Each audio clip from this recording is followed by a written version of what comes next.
आज मैं आपको एक ऐसे योद्धा की कहानी सुनाने जा रहा हूं जो ना सिर्फ रामायण में बल्कि महाभारत में भी अपनी वीरता और बुद्धिमत्ता से सबको चकित करता रहा। जी हाँ, मैं बात कर रहा हूं जामवंत जी की, जो भालुओं के राजा थे और जिनकी शक्ति 10 लाख सिन्हों के बराबर थी। कहानी शुरू होती है सृष्टि के आरंभ से।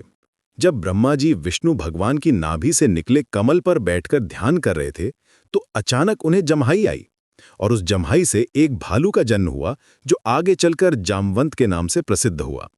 संस्कृत में जम्हाई को जृंभण कहते हैं, इसीलिए उनका नाम जामवंत पड़ा। कुछ कहते हैं कि जम्बू द्वीप में जन्म लेने के कारण उन्हें जामवंत कहा गया।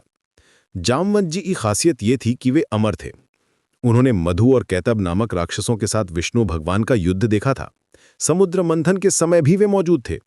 जब वामन अवतार में भगवान विष्णु ने 3 लोकों को नापा था, तो जामवंत जी ने एक ही छलांग में 21 बार उनकी परिक्रमा की थी। लेकिन इस दौरान भगवान के कंधे से टकराकर वे घायल हो गए, जिससे उनकी गतिशीलता कम हो गई। रामायण में जामवंत जी का किरदार बेहद महत्वपूर्ण है। जब सीता माता का अपहरण हुआ और राम जी उन्हें खोज रहे थे, तो जामवंत जी ने सुग्रीव की सेना में एक बुद्धिमान सलाहकार का काम किया। उन्होंने ही सुग्रीव को सलाह दी थी कि हनुमान जी को राम और लक्ष्मण जी की पहचान करने भेजा जाए। सबसे दिलचस्प बात यह है कि जामवंत जी ने ही हनुमान जी को उनकी असली शक्ति का एहसास कराया था। जब सभी वानर समुद्र पार करने में असमर्थ लग रहे थे, तो जामवंत जी ने हनुमान जी से कहा था कि वे भी कभी समुद्र को पार कर सकते थे, लेकिन अब उनकी चोट के कारण यह संभव नहीं था।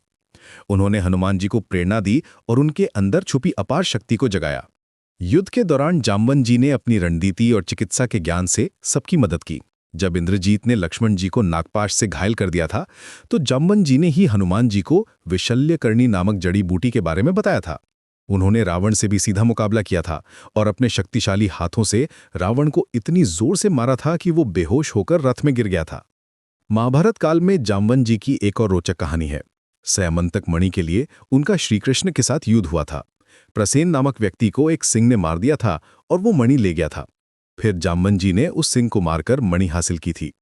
जब कृष्ण जी को इस मणि के लिए दोषी ठहराया गया, तो वे सच्चाई जानने के लिए जामवंत जी की गुफा तक पहुंचे। 28 दिनों तक चला ये युद्ध। दोनों योद्धा अपनी पूरी शक्ति से लड़ रहे थे। लेकिन जब जामवंत जी को एहसास हुआ कि सामने कोई और नहीं बल्कि स्वयं भगवान कृष्ण खड़े हैं, तो उन्होंने तुरंत आत्मसमर्पण कर दिया। उन्होंने न सिर्फ स्यामंतक मणि कृष्ण जी को सौंपी, बल्कि अपनी बेटी जाम्बावती का विवाह भी उनसे कर दिया। जामवंत जी की सबसे बड़ी खासियत ये थी कि वे राम और कृष्ण दोनों के जन्म के साक्षी थे। हनुमान जी और परशुराम जी के साथ वे उन गिने चुने व्यक्तित्वों में से थे जिन्होंने दोनों अवतारों को देखा था। उनकी बुद्धिमत्ता, वफादारी और अपार शक्ति ने उन्हें हिंदू धर्म के सबसे सम्मानित पात्रों में से एक बनाया।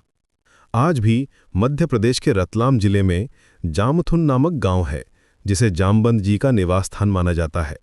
उनकी कहानी हमें सिखाती है कि सच्ची वीरता सिर्फ शारीरिक शक्ति में नहीं, बल्कि बुद्धिमत्ता, वफादारी और सही समय पर सही निर्णय लेने में होती है।